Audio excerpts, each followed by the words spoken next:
अभिषेक आज सुबह से ही टूटा है, जहां 400-500 अंकों की गिरावट थी। गिरावट और गहराती हुई करीब 600 अंकों की छोटे मझौले स्टॉक्स इंडेक्स में मिड कैप में इन पर्टिकुलर नजर आ रही है। यहां से आगे मार्केट का आउटलुक और वो थम्स अप और थम्स डाउन ट्रिगर्स कौन से हैं जो कि बाजार को इस वक्त गिरावट दिखा रहे हैं? मानसी देखिए, कोई बहुत बड़े ट्रिगर्स नहीं है। बाजार में थोड़ा भय का माहौल जरूर से ज्यादा हो गया है और कई बार बाजार का ये दस्तूर होता है कि हम ओवर रिएक्शन देते हैं। अब कल तक तो ऐसी कोई प्रॉब्लम थी नहीं। ईरान अमेरिका के बीच में जो तनातनी है, कोई नई बात नहीं है। वो धमकियां चलती रहती हैं। कई बार ट्रंप आगे आते हैं, कई बार कहते हैं जेडी वेंस आप जाके कुछ बोल दीजिए। तो जेडी वेंस ने बोल दिया कि नहीं, ईरान हमारी शर्तों पर अग्री नहीं कर रहा है और ट्रंप जो है मिलिट्री एक्शन ले सकते हैं। बट ऐसा कुछ नहीं है कि जो बाजार को बिल्कुल उसका अंदाजा नहीं था। तो आज की जो गिरावट आ रही है ना, अब हम बताने के लिए कुछ पॉइंटर सामने रख देते हैं कि आखिर इसकी वजह क्या है। देखिए, ये एक तो प्योरली ये है कि कहीं ना कहीं मुनाफा वसूली हो रही है। 3 दिन बाजार लगातार चल गया था। 350 निफ्टी चला था, 1350 निफ्टी बैंक चला था। तो ये प्रॉफिट टेकिंग आ रही है। ईरान और अमेरिका के बीच में जो तनाव की आशंका फिर से बढ़ी है, उसके चलते हमने देखा कि क्रूड में उबाल आया है और क्रूड 2 दिन में लगभग 4.5% चल गया है। इसके अलावा अगर आप देखेंगे कि इंडिया विक्स लगभग 7% ऊपर है, 13 के पार निकल गया है इंडिया विक्स। एक ट्रिगर ये है।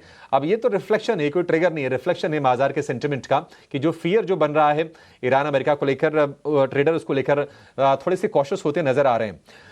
एक चीज और हुई है कि जो यूएस फेड की जनवरी मीटिंग के जो मिनट्स आए हैं उसमें ये निकल के आए हैं कि आगे यूएस फेड की दरों में कोई बड़ी कटौती या फिर इमीडिएटली कोई कटौती की उम्मीद कम नजर आ रही है। और उसके चलते हमने देखा है कि डॉलर ने स्ट्रेंथन हुआ है और डॉलर इंडेक्स का बढ़ना, यानी कि इमर्जिंग इकोनॉमीज स्पेशली अगर हम इंडिया की बात करें, थोड़ा नेगेटिव माना जाता है। और सबसे जो प्रमुख रीजन मानसी नजर आ रहा है मुझे, वो ये कि बाजार को ना फ्रेश ट्रिगर चाहिए। अब बाजार चले तो कैसे चले, वो स्टॉक स्पेसिफिक चलिए एक मूवमेंट होता है, अपने अपने खबरों के दम पर शेयर चलते हैं, लेकिन नतीजों का सीजन हो गया खत्म। अब रिजल्ट नहीं आने वाले हैं, तो बाजार को यहां से फ्रेश ट्रिगर चाहिए और उसी के चलते हम देख रहे हैं कि बाजार एक पॉज ले रहा है। लेकिन ये गिरावट आज का थोड़ा सा ना, मैं अगर मुझसे कोई व्यक्तिगत तौर पर पूछे तो ओवर रिएक्शन निश्चित तौर पर ये लग रहा है। अब सवाल ये उठता है कि अगर बाजार में आज गिरावट हो गई है तो रणनीति क्या होनी चाहिए। आप ये देखिए कि आज फार्मा को छोड़ दे तो सभी सेक्टर इंडेक्स में गिरावट पर कारोबार हो रहा है। आईटी इंडेक्स ने शुरुआती तेजी अपनी गंवा दी, ये भी इंडेक्स लाल निशान में फिसल गया। आईटी कहीं ना कहीं एक पेन पॉइंट है और आईटी में जो स्ट्रेंथ लौटते नहीं देख रहे हैं और ये कहीं न कहीं इसके चलते ना आपको एफआईज का मूड भी पता चल जाता है। तो कल 1150 करोड़ रुपए की बाइंग आई है। क्या एफआईज फिर से बेच रहे हैं? आज स्क्रीन देखे तो पक्के तौर पर लग रहा है कि आज शाम को एफआईज की तरफ से एक बड़ा सेल फिगर आ सकता है। Real estate, power, FMCG, auto, private bank, मतलब बैंकिंग और आईटी, ये दो सेगमेंट में एफआईज अपने पैसे ज्यादा डिप्लॉय करते हैं और वहीं से निकासी भी करते हैं। तो ये साफ तौर पर दिख रहा है। आज मेरा ये मानना है कि अगर किसी को जोखिम लेना है मानसी, अगर थोड़ा सा भी रिस्क अगर आप ले सकते हैं तो ये अपॉर्चुनिटी बहुत अच्छी है।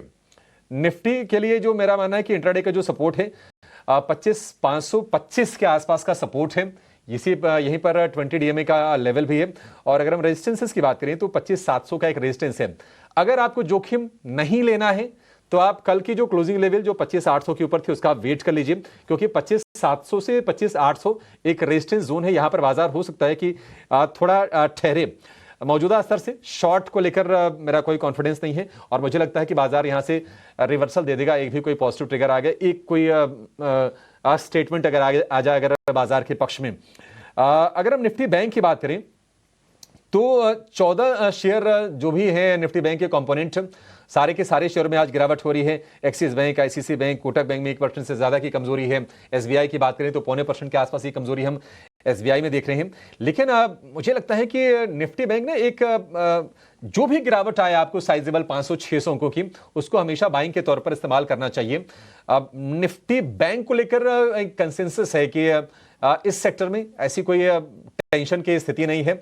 और अभी तो देखिए क्या है ना कि आईसीसी बैंक को और एचडीएफसी बैंक का चलना अभी बाकी है, तो ऑल टाइम हाई निफ्टी में बनते हुए देखेंगे। मेरा मानना है कि बहुत ही बेहतरीन अपॉर्चुनिटी है, और अगर बाजार में रिकवरी आती भी ना, निफ्टी बैंक में रिकवरी पहले आएगी, और सरकार के कैपेक्स वगैरह के जो प्लान्स हैं बजट में जो अनाउंसमेंट हुए, और वैसे भी हमने देखा कि गवर्नमेंट कैपेक्स के साथ प्राइवेट कैपेक्स भी पिकअप कर रहा है। तो ये सारी की सारी चीजें निफ्टी बैंक, बैंकिंग स्टॉक्स के लिए, बैंकिंग कंपनीज के लिए ये पॉजिटिव होती हैं। तो मेरा टिल्ट अगर पूछा जाए कि अगर आपको अभी बाइंग करनी है तो क्या करनी है, मेरा मानना है कि निफ्टी बैंक पर आपको पहले नजर डालनी चाहिए और यहां पर अपॉर्चुनिटी तलाश करनी चाहिए। चलिए अपने एक्सपर्ट्स को जोड़ लेते हैं और उनसे समझते हैं कि बाजार में आप किस तरह से प्लान करें। अंशुल जैन हमारे साथ हैं, कुणाल शाह हैं और ओशो कृष्ण हैं। आप तीनों का बहुत शुक्रिया, स्वागत है 18 आवर्स स्वदेश पर। ओशो जी, शुरुआत आपसे ही करना चाहेंगे, इंडेक्स को लेकर आपका व्यू, और आज की गिरावट से ओशो आप कितने परेशान हैं? ये मौका है या फिर चिंताएं और बढ़ जाएंगी? Very good afternoon Abhishek ji and सभी पैनलिस्ट मेंबर को। यस, नो डाउट, अगर हम कल तक के डेटा की बात करें तो मार्केट में एक अच्छा ट्रैक्शन बन रहा था, काफी बुलिश सेंटिमेंट्स बन गए थे। बट आज जो मार्केट ने करेक्शन दिखाया, बिल्कुल वन साइडेड करेक्शन है। कोई भी टेक्निकल सपोर्ट पे कोई भी सपोर्ट बनते हुए नहीं दिखाई दिया। पूरे दिन मार्केट सिंगल साइड करेक्शन दिखाया है। सो मुझे लगता है इस हिसाब से जो इंडिया विक्स है वो ऑलरेडी काफी ज्यादा एस्केलेट हो चुका है, 8% ऊपर है।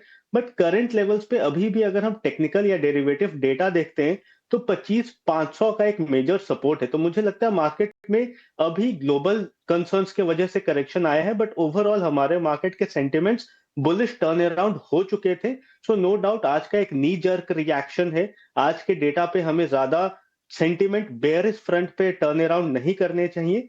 डिप्स आता है अगर तो बाई की ही अपॉर्चुनिटी है। आज के दिन हो सकता है ना बाई करें मार्केट में, बट मुझे लगता है अगर यहाँ स्टेबलाइज होता है सो कल के लिए एक अच्छा अपॉर्चुनिटी मिल जाएगा हमें बाइंग करने के लिए निफ्टी पे। मुझे लगता है 25,600 के ऊपर अगर सस्टेनेंस दिखाता है निफ्टी तो यहाँ से एक अच्छा मौका मिलेगा 200 पॉइंट की रैली के लिए। एंड लोअर एंड पे 25,500 का काफी स्ट्रॉन्ग सपोर्ट है। सो 25,500 के स्टॉप लॉस से बाइंग की राय बनेगी अगर निफ्टी 25,600 के ऊपर आज के दिन निकलता है बीटीएसटी पर्सपेक्टिव पे। निफ्टी